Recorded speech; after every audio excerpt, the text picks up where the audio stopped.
यीशु साहब, praise the Lord. जीवन में बहुत सारे लोग जिसे अपना मादर्स मान लेते हैं, चाहे रोल मॉडल मान लेते हैं, चाहे वह खिलाड़ी हो, चाहे वह राजनीतिज्ञ हो, चाहे वह एक एक्टर हो, एक्ट्रेस हो, उनके नए अपने जीवन को, अपने वेशभूषा को, अपने हेयर स्टाइल को ये लोग बनाना चाहते हैं, अपने जीवन को उसी रूप में लेने का चाहते हैं। आज का वचन जो फिलिपी 1 अध्याय 27 से लेकर दूसरे अध्याय का 4 पद के अनुसार में हम लोग ऐसे ही मसीह में आदर्श मसीह जीवन के बारे में हम चर्चा करेंगे। और जब फिलिपी के पत्री को जब देख रहे हैं, फिलिपी जो नगर था उसका पुराना नाम था क्रेनिडेस, और यह क्रेनिडेस का अर्थ होता है झरना। और ये शहर को अलेक्जेंडर द ग्रेट, जो सिकंदर महान थे, उसके पिताजी ने जीत लिया था और अपने नाम से शहर का नामकरण कर दिया था। असल में ये शहर बहुत ही सुंदर शहर था और इसमें झरनों का सोता था, और जिनके कारण से वहाँ पर खेती करना उपजाऊ जमीन में अच्छा होता था। दूसरा विशेषता ये था कि वहाँ सोने का खान था, और इसके कारण से यह आर्थिक रूप से शहर को, देश को मजबूत बनाने में सहायता करता था। ये मकिदुनिया में ही आता था फिलिपी।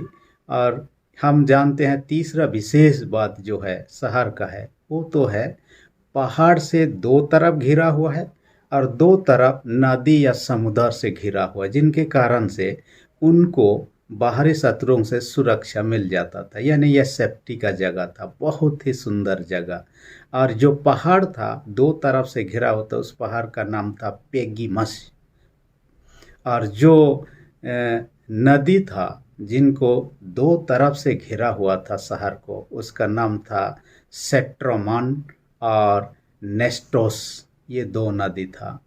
हम यहाँ पर देखने पाते हैं पौलुस प्रेरित अपने दूसरी मिशनरी यात्रा में वहाँ पर जाते हैं फिलिपी नगर को, और वहाँ पर सुसमाचार प्रचार करते हैं और विश्वास कर लेते हैं, और विश्वास के द्वारा मंडली की स्थापना होती है। और हम कहेंगे ये पहला मंडली या कलीसिया था जो यूरोप के देश में बसा हुआ। और यहाँ पर लुदिया नाम की महिला सबसे पहले परमेश्वर का वचन को ग्रहण किया, बपतिस्मा लिया, पहला विश्वासी के नाम से जाने जाते हैं। हम इस वचन में आज का वचन को जब देखते हैं, पौलुस प्रेरित जेल में है, और इस पत्री को बंधुआई की पत्री भी कहा जाता है। इफिसी, फिलिपी के अलावा और दो पत्री, 4 पत्रियों को क्या करते हैं, ये बंधुआई की पत्री के नाम से जाना जाता है। हालांकि फिलिपी की पत्री को आनंद का पत्री भी कहा जाता है, क्योंकि आनंद की बातों को काफ़ी ज़्यादा इसमें लिखा हम पाते हैं। परंतु ये एक बात है, पौलुस प्रेरित जब फिलिपी नगर में गया था, सुसमाचार तो प्रचार के मंडली स्थापना हुआ, परंतु एक लड़की थी जो कि दुष्ट आत्मा से ग्रसित थी और भविष्य के बारे में बोलती थी। और दुष्ट आत्मा के सहारे भविष्य बताने के द्वारा से उसका मालिक जो था वो अपने बहुत पैसा कमाता था। उस दासी लड़की का इस्तेमाल करके पैसा कमाता था। लेकिन जब पौलुस ने उस दासी लड़की में से दुष्ट आत्मा को निकाल दिया, तब उसका मालिक जो था वो पौलुस का विरोधी हो गया, उसके विरोध में उठ खड़ा हुआ। पौलुस और सीलास को बंद गृह में डाल दिया गया, उनको पीटा गया, उनको जंजीरों से जकड़ा गया, जेल में डाल दिया गया। लेकिन रात के समय में प्रभु का एक दूत उनको खोल देता है और वे लोग आज़ाद हो जाते हैं। परंतु वह जो जेल का दरोगा था उनका सेवा शुद्धि करता है, और दूसरा दिन उनको छोड़ दिया जाता है और उनको कहा जाता है तुम लोग ये प्रचार का काम जो कर रहे हो वो करना छोड़ दो। जो भी हो, परंतु वह शहर उसके लिए बहुत ही दुखमय शहर था। उनको पीटा गया, जंजीरों से जकड़ा गया और उनको जेल में रखा गया। और अब भी इस पत्र को जब लिख रहा है, ये 10 साल बीत चुका है और 10 साल के बाद भी जेल में है, रोम में है।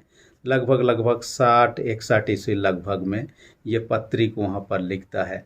और जब वो गया था लगभग हम लोग देखेंगे 49 से 50 ईस्वी लगभग में वहाँ पहली बार जाके प्रचार किया था। हालांकि 2 बार जा चुका था फिलिपी। ये तीसरी मिशनरी यात्रा के क्रम में भी एक बार वहाँ से गुजारते हुए आया। और हम देखने पाते हैं फिलिपी के मंडली लोग दान देने में माहिर थे, यानी कि ये लोग दान देने के लिए पीछे नहीं थे, दूसरों से बढ़कर ये लोग देते थे।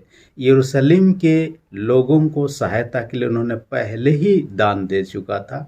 अब इन्होंने सुना कि पौलुस प्रेरित रोम के जेल में बंदी बनाया हुआ है, तो उनको लगा कि पौलुस को मदद की ज़रूरत है, जो कि जेल में है, आर्थिक रूप से हमें मदद करना चाहिए। इसलिए उन्होंने पैसा जुगाड़ किया और एक व्यक्ति जिसका नाम एफ्रोदितुस था, उनके हाथ से रोम में पौलुस के पास पैसा भेजा। लेकिन ये व्यक्ति पैसा पहुंचाने के बाद वहाँ बीमार हो गया, काफ़ी दिन वहाँ रहा और उसके बाद में ही वहाँ से लौटा। जब लौटा पौलुस ने इन के हाथ में, एफ्रोदितुस के हाथ में इस चिट्ठी को लिखकर फिलिपी की मंडली को भेजता है। दो विशेष उद्देश्य इसमें है और उसके अलावा कई सारे बातें हैं, परंतु पहली बात है इन्होंने जो आर्थिक सहायता देते आए हैं, पहले भी किए थे अब भी किए हैं, उसके लिए उनको धन्यवाद देता है। दूसरी विशेष बात उनको, हालांकि जब पौलुस प्रेरित प्रचार किया था तब उनको यातना दिए गए, सताया गया, अब भी मसीह विश्वासियों को ऐसे ही सताहट का सामना करना पड़ रहा है। और ऐसे परिस्थिति में लोग भटक सकते हैं, ऐसे परिस्थिति में एक दूसरे से अलग अलग मत होने की संभावना दिखता है। तो उनको विश्वास में दृढ़ करने, स्थिर करने, मजबूत करने के लिए ये पत्री को लिखता है। इसलिए आज का जो वचन है फिलिपी 1:27 से 2:4 तक का मैंने शीर्षक दिया मसीह में आदर्श जीवन। मसीह में आदर्श जीवन, या इसको हम इस प्रकार भी कह सकते हैं आदर्श मसीही जीवन। जो भी हो, यह शीर्षक के आधार पर हम 2 पॉइंट पर चर्चा करेंगे। पहला पॉइंट है, कहता है 27 पद में कहता है सुसमाचार के योग्य चाल चलो। हमने पहला पॉइंट में सुसमाचार की योग्य चाल चलो कहता है। यहाँ पर सुसमाचार के अनुसार जीवन व्यतीत करने के लिए प्रोत्साहन करता है। और टीकाकारों का मान है तो ये कहता है सुसमाचार के नागरिकता के हिसाब से हमें सुसमाचार के नियमों को पालन करना है। देखिए, हर एक देश को चलाने के लिए संविधान है, नियम है, और उस देश का नागरिक को ये कर्तव्य है कि उस देश का संविधान को, नियम को पालन करे। और जो व्यक्ति पालन नहीं करता है उस देश में रह नहीं सकता है। हम यदि देश के नियम के, संविधान के विरोध में काम करेंगे, हो सकता है हमें जेल में डाल दिया जाएगा, हो सकता है गंभीर अपराध किया हो तो फांसी की सज़ा। फांसी की सज़ा हुआ इसका मतलब इस देश में रहने के योग्य, जिंदा रहने के योग्य ये व्यक्ति नहीं है, इसलिए इसका जीवन को ही ख़त्म कर दो। तो हमें कहता है हम सुसमाचार को प्राप्त किए हैं, उसके हिसाब से हमें चलना है। दूसरी विशेष बात क्या कहता है, हमारा नागरिकता न केवल इस दुनिया में है, जिस देश में हम रहते हैं, हमारे नागरिकता स्वर्ग में भी है। डुअल सिटीजनशिप कह सकते हैं। हम यहाँ के भी हैं, शारीरिक रूप से जितना दिन जीवित है, परंतु हमारा और एक जीवन है जो स्वर्गीय जीवन है, वो कभी ख़त्म नहीं होने वाला। तो वहाँ के नियम सुसमाचार में वर्णन है, और सुसमाचार में उसी के अनुसार चलने के लिए जो स्वर्गीय राज्य में है हमें निर्देश दिया गया है। तो हम यदि वहाँ के नागरिक हैं तो हमें पालन करना चाहिए सुसमाचार के उन शिक्षाओं के अनुसार में। हमारा जीवन सुंदर, बेहतर और अच्छा होना चाहिए। परंतु यहाँ पर एक बात है, उन फिलिपी वासियों के सामने सताहट है। सताहट की घड़ी में वे लोग विश्वास में दृढ़ स्थिर रहे और मसीह जीवन में बने रहे, मसीह विश्वास में बने रहे, उनको कहता है। हालांकि सताहट पौलुस के समय में था, 10 साल बाद जब चिट्ठी लिख रहा उस समय भी था, और वर्तमान में भी है, आने वाले वर्षों में भी होंगे। सताहट किसी को विश्वास से मुकर नहीं सकता है, या किसी को अविश्वास नहीं बना सकता है। अभी तक का कलीसिया इतिहास या चर्च हिस्ट्री में हम देखें, भी सताहट जब जब आया कभी भी कलीसिया ख़त्म नहीं हुआ, कलीसिया की वृद्धि ही हुआ है। पहली बात जो सताहट के द्वारा कहता है, ये सताहट ईंधन के नहीं काम करता है। जैसे कि ईंधन जितना आप लाएंगे, पेट्रोल आप जला रहे हैं तो पेट्रोल जितना आप डालेंगे उतना और जला सकते हैं, वैसा ही है, ये ईंधन का काम करता है। सताहट जितना होगा वो ईंधन का काम करता है और सुसमाचार उतना फैलता है, बढ़ता है आगे। दूसरी बात क्या करता है, सच्चे विश्वासी लोग इसके द्वारा विश्वास में और दृढ़ होते हैं। ये लोग विश्वास में नहीं भटक जाते हैं, परंतु और विश्वास में दृढ़। हाँ, जो लोग सच्चे विश्वासी नहीं हैं, नाम मात्र के विश्वास है, ये लोग विश्वास से भटक जाएंगे, बिखर जाएंगे। चौथी विशेष बात क्या कहता है, सुसमाचार तेजी से फैलता है। देखिए, आप कहीं पर आग जलाया हुआ, उसमें यदि एक लकड़ी मारा जाए तो लकड़ी पीटने के द्वारा उसमें जो अंगारा होता है इधर उधर छिटक जाएगा।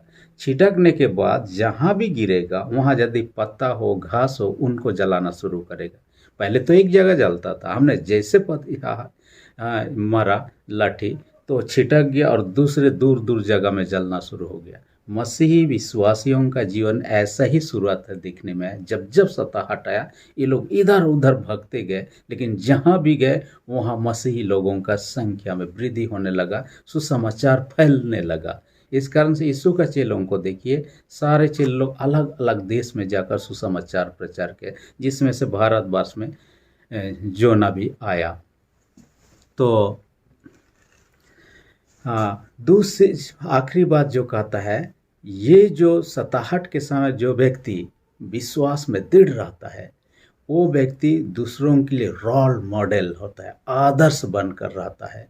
कई विश्वासी लोगों जिनके जीवन के बारे में हम पढ़ते हैं और ये लोग कैसे विश्वास में दृढ़ रहे, स्थिर रहे, न केवल सताहट, दूसरे परिस्थिति में भी जिनका जीवन बेहतर है, कठिन परिस्थिति में उन्होंने सही जीवन को जिया, ये दूसरों के लिए आदर्श बन चुके हैं। उनमें से एक है नीक। नीक के बारे में अधिकांश लोग जानते हैं।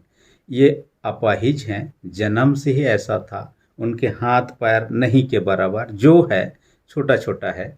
और उस परिस्थिति में घर के प्रियों के द्वारा, माता पिता के द्वारा वो तिरस्कृत किया गया, उनको गाली दिया गया, अपमानित किया गया, दोस्तों के द्वारा स्कूल में उनको अपमानित किया गया। फिर भी देखिए उन्होंने हिम्मत नहीं हारा और अपने जीवन को ऐसा प्रभावशाली बनाया। आप देखिए, वह हैंडीकेप व्यक्ति या विकलांग श्रेणी में आता है, परंतु वह दुनिया भर में अब विभिन्न देशों में जाकर अपने सेवा को दे रहा है। एक मोटिवेशनल स्पीकर के रूप में, एक सुसमाचार प्रचारक के रूप में और प्रभु का सच्चा गवाह के रूप में। आप उनके बारे में खुद कहते हुए आप पाएंगे कि ये दूसरे नॉर्मल व्यक्ति जितना स्पीड में कंप्यूटर का कीबोर्ड में टाइप कर सकता है, उससे ज़्यादा तेज़ी के साथ वो टाइप कर सकता है। उसने इतना खूबी डेवलप कर लिया, खुद से ड्राइव कर सकता है, तैर सकता है, काफ़ी सारे चीज़ खुद से, जो कि उनका हाथ पैर दूसरों के लिए प्रेरणा का स्रोत है। जब अच्छे आदमी नहीं कर पा रहे, ये विकलांग आदमी होकर क्या कर दिया, ये प्रेरणा का स्रोत है। उसी तरह हम और एक व्यक्ति और एक सेलिब्रिटी का नाम लेना चाहूँगा, जिसका नाम अरुणिमा सिन्हा, जो कि देश के खिलाड़ी थे और खेल जगत में नाम प्रसिद्ध कमा चुकी थी। परंतु ट्रेन यात्रा में एक दिन बदमाशों के साथ झड़प होने के कारण उनको ट्रेन से नीचे फेंक दिया गया और उसमें उसका एक पैर कट गया। परंतु उन्होंने हार नहीं मानी। एक पैर रहने के बाद दूसरे पैर में नकली पैर लगाया और वैसा ही चलना फिरना, दौड़ना इत्यादि शुरू किया। और ऐसा समय आया, हाँ, दुनिया के सबसे ऊंचे चोटी, पहाड़ चोटी जो एवरेस्ट कहलाता है, उसमें वो चढ़ के दिखाई। और देखिए, वो न केवल उस पहाड़, कई पहाड़ों को चढ़कर इसके द्वारा से लोगों के सामने एक प्रकार का वो मॉडल बन गए, रोल मॉडल बन गए और आज लोगों को प्रेरणा देती है कि कैसे जीवन को बेहतर, अच्छा बनाया जा सकता है। हार नहीं मानना चाहिए। देखिए, पौलुस प्रेरित कलीसिया जो फिलिपी में था, वहाँ के विश्वासियों से यही अपेक्षा कर रहा था, मसीह में हमारा जीवन आदर्श होना चाहिए और ये एक दो दिन का नहीं, मरने तक हमारा जीवन सुंदर होना चाहिए। इसलिए सताहट आए तो भी हमें विश्वास में दृढ़ रहा। प्रकाश के 2:10 पद में कहता है, प्राण देने से विश्वास रहा तो मैं तुझे जीवन का मुकुट दूंगा, कहता है। मत्ती 5:10 से 12 पद में कहता है, धन्य जो धन के कारण सताए जाते हैं, क्योंकि स्वर्ग का राज उन्हीं का है, कहता है। पहला पत्रस 4:13-14 में भी यही बात कहता है, जब तुम सताए जाते हो तुम, ये हमारे लिए गर्व का विषय है, कहता है। हमें हताश नहीं होना है, हमें इसके द्वारा से क्या करना है, प्रोत्साहित पाना है कि मसीह के कारण हम सताए गए, स्वराज के योग्य हम हैं, जैसे वचन में कहता है। दूसरी पॉइंट पर हम चर्चा करेंगे, वो कहता है एकता में बने रहो। मैंने शुरू में कह रहा था एकता में बने रहने कहने के पीछे एक विशेष बात था। फिलिपी मंडली में फूट पड़ गया था, एक दूसरे से अलगाव बिखारने लगे थे और सबके बीच में एकता बने रहना अनिवार्य है, क्योंकि एकता में बल है, सामर्थ्य है। और एकता के बिना सुसमाचार प्रचार का काम को सही रूप से नहीं किया जा सकता। यदि किसी खेत में आप 10, 20, 50 लेबर लोगों को धान काटने के लिए या खेती काटने के लिए आपने काम पर लगा दिया, वे लोग अपने काम करने के छोड़कर यदि आपस में झगड़ने लगेंगे एक दूसरे के साथ में, तब जो खेत में फसल काटने का काम होगा वो सही रूप से नहीं हो पाएगा, या तो संभव ही नहीं हो पाएगा, या अधूरा ही रह जाएगा। यदि ये लोग एक मत होकर तालमेल बैठाकर सारे लोग काम करेंगे, हो सकता है तय समय से पहले ये लोग ख़त्म कर ले। यही चीज़ है, फिलिपी मंडली में एकता ना हो तो जो समाचार प्रचार का काम कैसे सही रूप से हो पाएगा। आज भी यही बात कहता है, हर एक विश्वासी लोग हम एक दूसरे पर लड़ते झगड़ते रहेंगे, एक दूसरे पर छीटा खासी करते रहेंगे, तब सुसमाचार प्रचार का काम में बाधा तो होना ही है। हमें एकता में बने रहना है, जो आज के वचन में कहता है। 4 बातों को यहाँ कहता है, एक मन रखो, यानी मसीह में हम एक मन रखना है, हमारा मन इधर उधर नहीं होना है। दूसरी बात क्या कहता है, प्रेम में बने रहो कहता है। प्रेम जोड़ने का काम करता है, और जिन चीज़ के परिवार में प्रेम है जुड़ा हुआ रहेगा, लेकिन परिवार में प्रेम नहीं और टूट जाएगा। जिस मंडली में प्रेम है वह एकता में बना रहेगा, लेकिन जिस मंडली में प्रेम नहीं है वो बिखरने लगेगा। तीसरी बात कहता है, एक चित्त। एक चित्त मतलब हमारा जो लक्ष्य है, प्रभु के लिए जो लक्ष्य ठहराया, प्रभु ने अपने सुसमाचार के द्वारा जो लक्ष्य बताया है, सुसमाचार का प्रचार सारे लोग सुन सके, प्रभु को जान सके, ग्रहण कर सके, वो लक्ष्य में बने रहना। चौथी बात क्या कहता है, एक मनसा। मनसा मन हमारा उद्देश्य जो होना है एक ही होना चाहिए, हमारा इंटेंशन जो है एक ही होना चाहिए। देखिए, हम यदि एकता में बने रहेंगे, हमारा काम सफल होगा, हमारा ताकत होगा, शक्ति होगा, और हम जिस काम को करना चाहते हो सफल होगा। हमने अभी फिलिपी नगर की चर्चा की है, फिलिप राजा के बारे में। उसका बेटा अलेक्जेंडर द ग्रेट, सिकंदर महान था, उसके सेना बहुत बड़ा नहीं था। कोई कोई देश का सेना लाख लाख लोग होते थे, उनका सेना में सीमित संख्या भी होते थे, परंतु वह इतना साहसी था, उसके सैनिक लोग उस पर भरोसा कर सकते थे, और वो लड़ाई के लिए जाता, तेजी के साथ लड़ता और लोगों को ऐसे हरा देता, 10,000 लोग 10 लाख लोगों को भी जीत हासिल करने, ऐसा इन्होंने।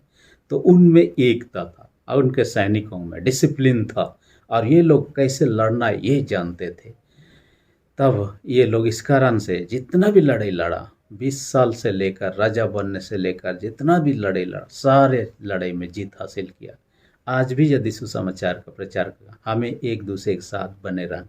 यह 2 बातों को कहना चाहता है कि एक दूसरे को अपने से अच्छा समझो कहता है, हम दूसरों के बारे में गलत ना समझे कहता है, एक दूसरे को अपने से बेहतर अच्छा समझो। दूसरी बात यहाँ कहता है, एक दूसरे के लिए चिंता करो। आज तो हम खुद बड़ा बनना चाहते हैं, बड़ा दिखना चाहते हैं, दूसरे को नीचा करना चाहते हैं, लेकिन यहाँ पर कहता है एक दूसरे को अपने से अच्छा समझना है। साइकोलॉजी में एक व्यक्ति है जिसका नाम है एरिक बर्न। इन्होंने जीवन का स्थिति के बारे में बताया है। इन्होंने अंग्रेजी में कहता है 4 लाइफ ओके के बारे में चर्चा करता है। उसमें क्या कहता है कि I am okay, you are okay. ये जो कथन है यहाँ पौलुस का कथन के अनुसार मैच खाने लगता है, यानी मैं ठीक हूँ, अब भी ठीक है, ये हमारे सोच में बनाए रखना है। ये कॉन्सेप्ट को हमें धर लेना है। कई लोगों का सोच क्या होता है, मैं ठीक हूँ, I am okay, you are not okay. मैं तो ठीक हूँ लेकिन तुम ठीक नहीं हो। दूसरा सोच क्या है, I am not okay, you are not okay, माने मैं भी ठीक नहीं हूँ, तुम भी ठीक नहीं हो। ये भी सही नहीं है कहता है। या I am not okay, you are okay, यानी मैं ठीक नहीं हूँ, आप ठीक हैं, ये भी नहीं सोचना है। यह कहता है मैं ठीक हूँ, आप भी ठीक है। ये सोच विचार धरना हमारे अंदर में होना चाहिए। और ये 4 चीज़, एक मन, एक प्रेम, एक चित, एक मनसा, ये हमें एकता की ओर लेता है। दीनता, नम्रता हमें एकता की ओर लेता है, और एकता में बने रहेंगे तब जाके हमारा जो सुसमाचार प्रचार का काम प्रभु ने सौंपा ये पूरा हो सकेगा। यीशु मसीह ने कहा मत्ती 28:19, तुम जाके सब देशों के लोगों को सुसमाचार प्रचार। ये हम अपने से नहीं कर रहे हैं, यीशु का आदेश है। यूहन्ना 20:21 में कहता है, जैसे पिता ने मुझे भेजा मैं तुम्हें भेजता हूँ। यीशु भेजने का काम करता है। मरकुस 16:15 में, तुम जाके सारे जगत में जाकर सारे सृष्टि के लोगों को सुसमाचार प्रचार, यीशु का आदेश है। आइए उन आदेशों का हम पालन करें और सुसमाचार के योग्य चल चलें और एकता में बने रहकर उस आदेश को पूरा करें जो यीशु ने हमें दिया है। परमेश्वर ऐसा करना आपकी मेरी सहायता अगुवाई करें। आमीन। हम प्रार्थना करें। सेनाओं के जीत पिता, धन्यवाद देते हैं आज के वचन का हमसे बातें किया, होने दिया हमारे जीवन में काम करने पाए। हर एक जो बीमार है उनको तेरे हाथ में रखते हैं। यीशु के सामर्थ्य लो से हर एक रोग की शक्ति, बीमारी शक्ति को दूर कर दे। हर एक पिता परमेश्वर जिनके विश्वास कमजोर, उनके विश्वास को दृढ़ और मजबूत कर। प्रार्थना यीशु के नाम से मांगते हैं। आमीन। यदि अब तक आपने मेरे चैनल को सब्सक्राइब नहीं किया, इसी घड़ी नीचे रेड बटन से प्रेस करके सब्सक्राइब कर दीजिए और जो बेल आइकन निकले उसे प्रेस करके ऑल पर सेट कर दीजिए ताकि आने वाले वीडियोस का नोटिफिकेशन आपको समय पर मिल सके। धन्यवाद।